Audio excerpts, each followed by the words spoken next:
Что для меня действительно является загадкой, так это то, насколько некоторым людям нравится косить под бандитов, вообще под преступников. Вы сами прекрасно знаете эту тенденцию. Конечно, здесь играет роль вот эта массовая культура, вот эти все фильмы, где вот это все в романтическом свете представлено, всякие разбойные нападения на банки там и так далее. Но это действительно поражает. Вот пример из жизни, видите, наклейка на «Газели», сейчас я вам покажу, на которой написано ОПГ-64. Ну, 64 это регион, а ОПГ это организовываем перевозки грузов.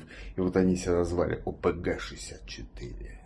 Хожу я нервный и смурной, куда не плюнешь, там блатной, и каждый метит Не, ну ты научить индейец, и я балдю, преподать. бамба.